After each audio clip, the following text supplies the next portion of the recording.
Word grammar activities. Dictionary grammar. Do-it-yourself concordancy. Keyword stories. Keyword insertion. Good couples. Slow release grammar chunks. Inflection grid. And the last one is two-way verb pattern translation. Demonstration will begin in 5, 4, 3, 2, 1. Have a good day to all of us. I am Jorel Likaway, and I am chosen to be the leader of this group. At this time, I am going to demonstrate what is word grammar activity. What is word grammar? Word grammar is the language structures of words which is embedded in the context or in the sentences. It elucidates the statement whether it is structurally ambiguous or grammatically correct. Furthermore, grammar has a proper arrangement of words to make an appropriate construction of sentences. Specifically, the part of speech, such as verb, adjective, adverb, preposition, pronoun, noun, interjection, and conjunction. While these categories of words are assigned in accordance with its syntactic functions. These are quite necessary, particularly its placement of words in the sentence. In fact, that they provide different notion and therefore need to practice its thoughts to have an explicit knowledge and understandable discourse, either it is written or orally made.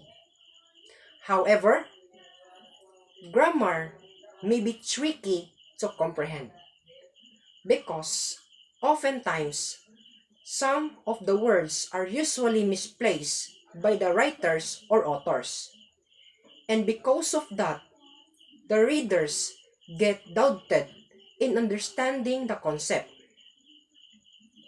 The issue of poor vocabulary is the majority concern among the writers, and somehow it affects to the readers or listeners' interpretation. And because of the advent of word grammar and also the examples of this activity will provide an effective input to the students who have been struggling with their grammar. For instance, if I am the teacher and I will provide the students an effective questionnaire to determine the correct use of subject-verb agreement. So, at this time, I will provide 2 sentences and the students will determine where is the correct use of subject-verb agreement. 1 sentence, number 1. She has 4 siblings, 2 boys and 2 girls. Number 2 sentence. She have 4 siblings, 2 boys and 2 girls.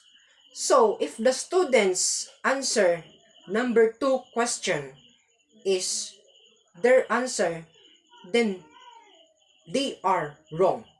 Because when we talk about subject-verb agreement, the verb agrees to the subject. In the verb, there is have, which is the choose. And the subject there is she, which is the singular subject.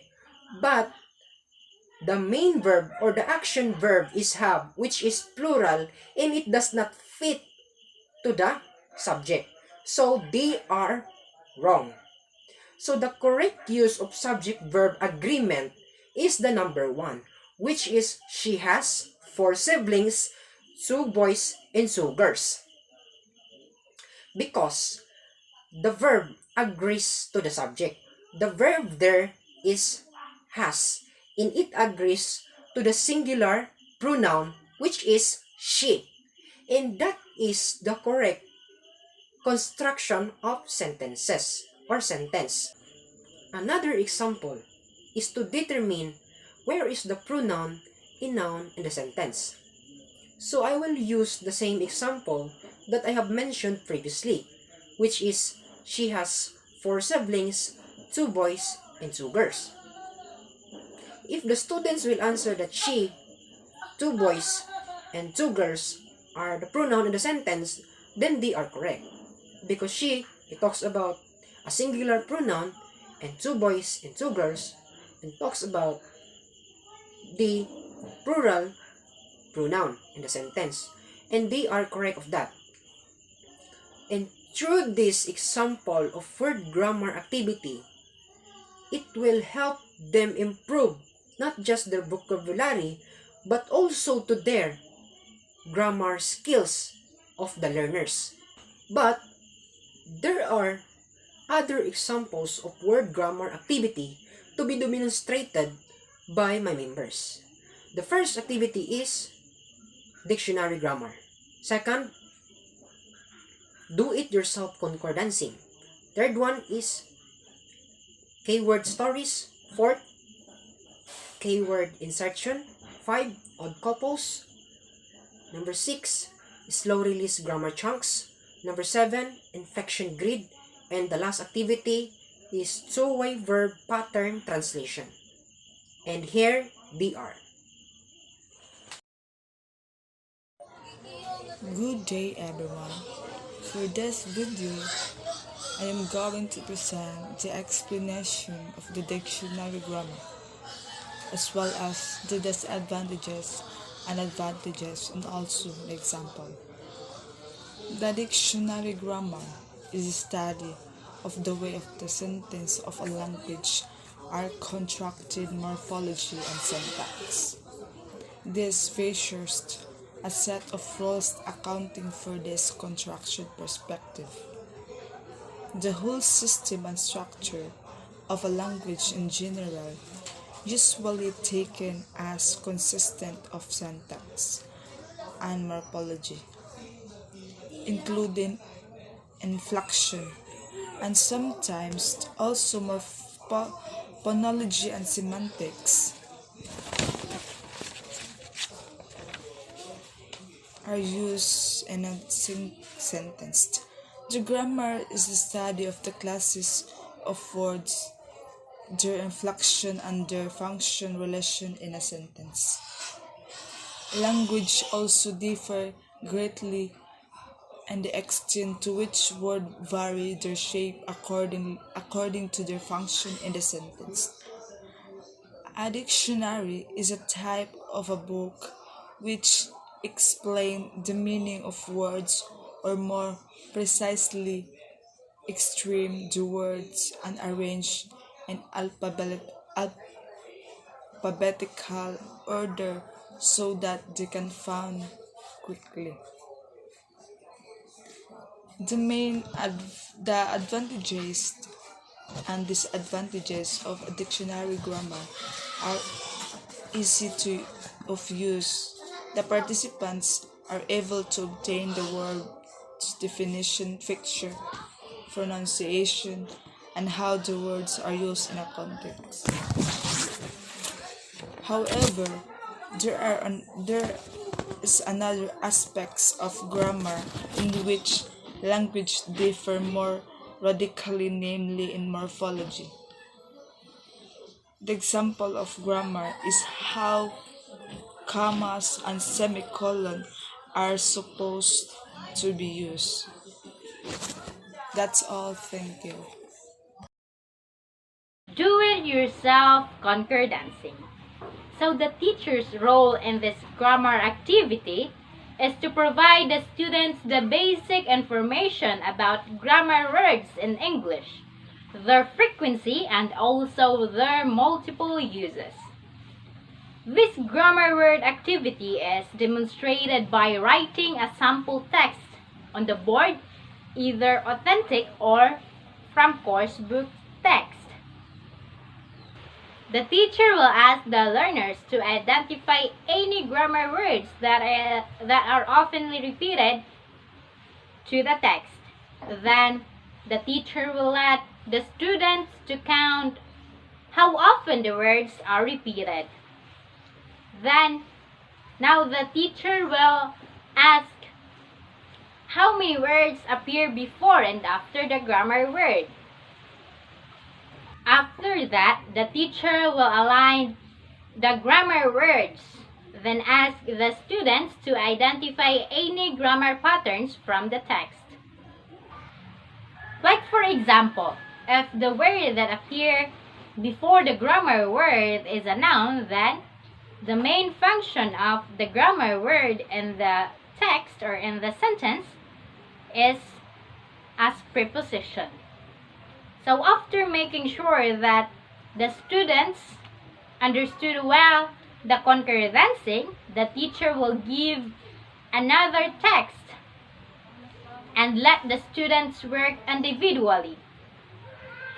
The advantages of using this grammar word activity is that it helps to improve the students' passive and active vocabulary in a short period of time. It also helps the students to learn independently. Also, concordance analysis has been found to be a great help in supporting the teacher in those areas which are traditionally difficult to deal with. Concordance tools also assist the teacher in design of syllabus and particular teaching needs. Concordance grammar activity provides accurate information or accurate explanations to a particular structures or uses of words. While the disadvantages of utilizing this grammar activity is that the language is in a very limited sense due to decontextualized and must be recontextualized language in a classroom setting to make it more understandable to the learners.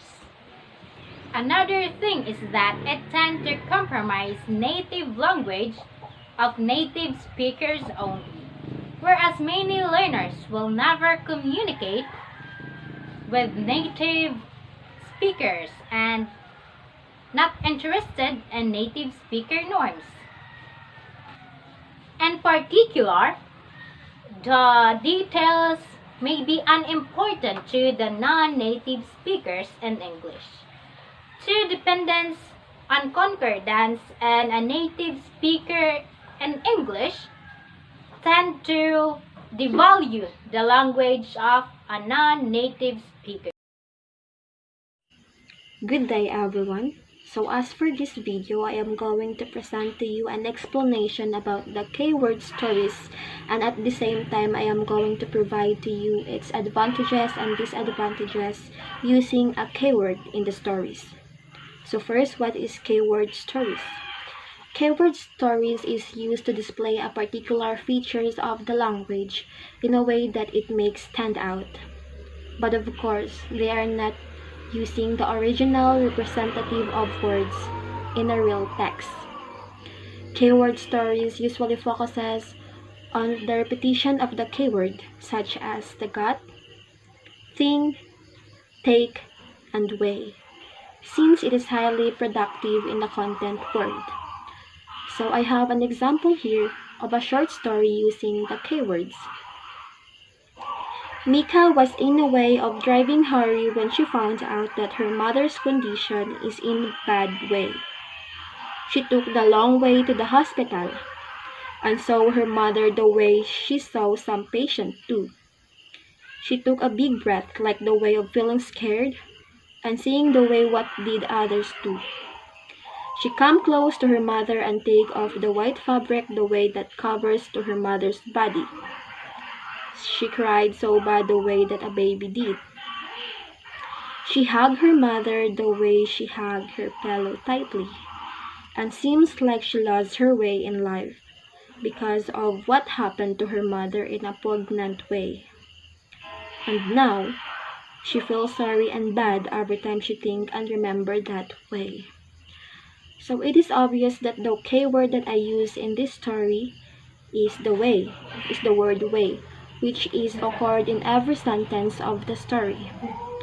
So this time, I am going to identify some sentences that uses K words and paraphrase it to a sentence without using K words.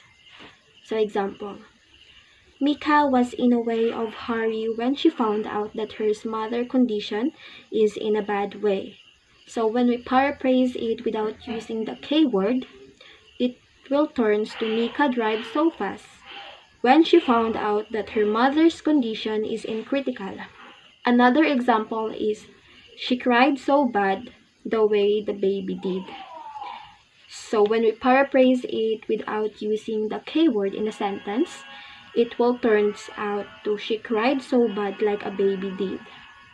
So this time, I am going to present to you some advantages and disadvantages of using K words in the story. So for me, the advantages of using K words in the story can shorten the words that being used in the story. It also gives sense to the readers, the way that it sensitizes the learners with the productive power of K words. Thus, it provides the practice of associating the K words with their grammatical environment. Meanwhile, the disadvantages of using K words in the story is having a misunderstanding of the story that makes the reader keep guessing about the content of the story. So I hope you understand it. Thank you and God bless. Good day, everyone. So today I'm going to discuss the keyword insertion, which is part of the word grammar activity. First, I am going to explain the meaning and importance of keyword insertion. After that, I will give you an example of this. So let's start. What is keyword insertion? So let's think it. Keyword insertion is an advanced feature that helps you to provide user with more relevant text while using single generic ad for multiple keywords. AdWords will insert individual keywords into the same text so that a student says distinct ad for their keyword search if the rule of the keywords triggers one of your group keywords. And to raise awareness about the frequency and multiple functionality of keywords, words have frequency in English either because they are grammar words or because they are highly versatile context words. For example, let's say you're running a campaign to advertise your candy store and you have an ad group that promotes your chocolate candy products. The snippet of code that you will insert in your ad text that might look like the following. The keywords of that example is chocolate. Doing this means that when a keyword can't be inserted in your ad, we'll insert instead, which is the chocolate. So there is another sample text that I am going to tell you, which is a neighbor of mine who lives across the phone me to say that he was in a bed. Can you stop by your own to work? He asked. I wouldn't usually go out my own or him, and my first thought was so he was been a bad neighbor. It's more than one.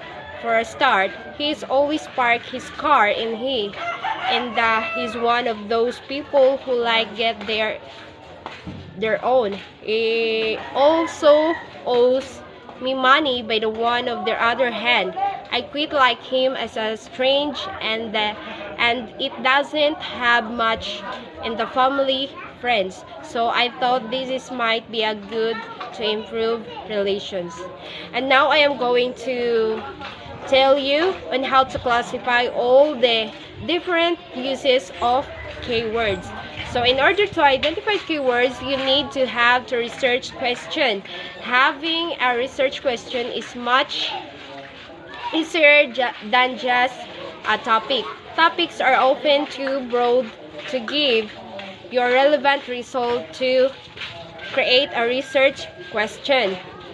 Think about the parameters of your assignment. So now, I am going to ask you, or you can insert into text, or you can record them in the form of the spidergram, or you can write your own words based on the high frequency words, so that if you all have, you can do your own add text. So that it's all. I hope you will learn it, the topic which is the keyword insertion. Thank you. Good day. So for today, I will demonstrate the odd couples of the word of grammar.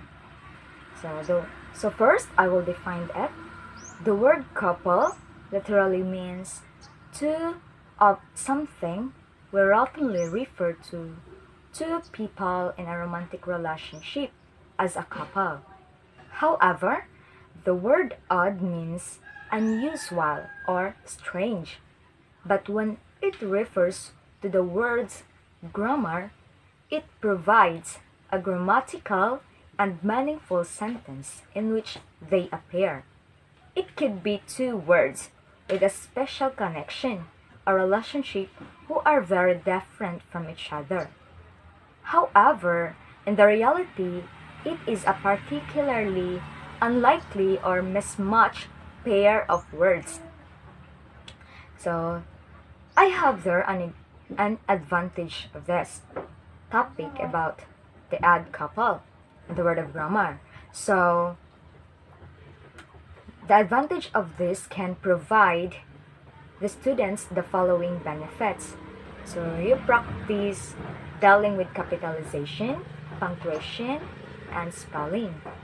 Basic grammar, sentence structure, organization, paragraph development, and essay writing are all topics covered. So, while the disadvantage of this topic about odd couples and word of grammar, like the part of word grammar that is difficult for the students to understand because the words used are mismatched. So also I have there an example of the topic odd couple in the word of grammar. So based on my understanding, if we base it into people, it means two people who live together or are intertwined romantically that are grossly different from each other and would not normally get along under other circumstances. For instance, one person in the couple could be an introvert and the other are an extrovert. Although there are normally several distinct differences between the two partners to have the term odd couple used to describe a specific relationship. So, an odd couple can also refer to two heterosexual bachelors living together who are enjoying their singledom to the fullest. So that is for my example in this topic odd couples. So that's all. Thank you. Good day everyone, I am Mr. Mercador Ludia, Bachelor of Science in Secondary Education, major in English, and a regular student. So my topic for today is slow release grammar chunks. Chunks are groups of words that can be found together in language. They can be words that always go together, such as fixed collocation, or that commonly do, such as certain grammatical structures that follows rules. A listener or reader uses their knowledge of chunks to help them predict meaning and therefore be able to process language in real time. Chunks include lexical phrases, set phrases, and fixed phrases. All parts of brackets are fixed or set phrases. Different commentators use different and overlapping terms. So, pre-bracketed phrases, lexical phrases, formulaic language, frozen and semi-frozen phrases are just some of these terms. We are just used to lexical chunks and collocations. So there are some examples of lexical chunks that are not collocation. So first is by the way, up to now, upside down, if I were you, a long way off, out of my mind. So that's are the lexical chunk example that are not collocation. So lexical chunks also have examples that are collocation. So first is not and second is that are collocation. So first is totally convinced, strong accent, terrible accident, sense of humor, sounds exciting, brings good luck. So that are some examples of lexical chunks of collocation. Lexical phrases help us to speak in fluency. So the advantage of more efficient retrieval of permitting speakers, we learners to direct our attention to a larger structure of a discourse rather than keeping it narrowly focused of individually words as they produce. The basic principle of lexical approach is a language of grammaticalized lexis, not lexicalized grammar. In other words, lexis is essential of creating meaning. Grammar plays a subservient managerial role. If you accept this principle, that a logical implication is that we should spend more time helping learners develop their stocks of phrases and less time of grammatical structures. In addition, chunking rationale involves breaking down a difficult text, it more manageable and develops their ability to paraphrase, and it makes it easier for us to organize the synthesized information. So there are some teaching strategy that they must complement and introduce. So they encourage class participation and and develop students to active listening skills by reading aloud text and excerpts.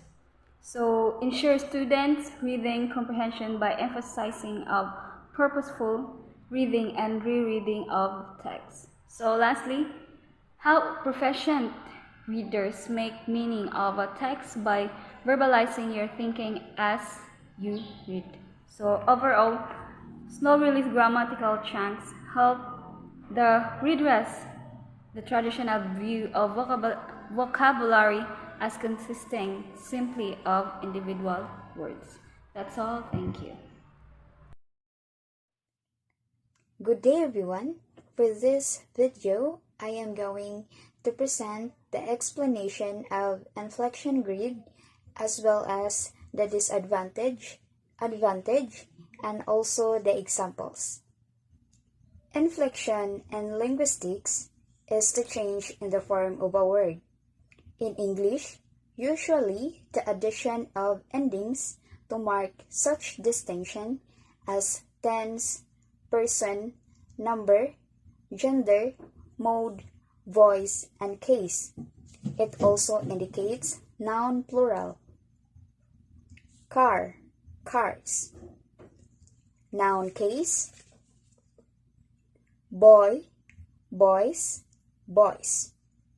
Third person singular present tense. I, you, we, they buy, he buys. Past Tense. We call, we called. Aspect. I have lived, I have left. And last, comparatives. Tall, taller, tallest. Inflection grid aims to encourage learners to work out inflected forms of a text.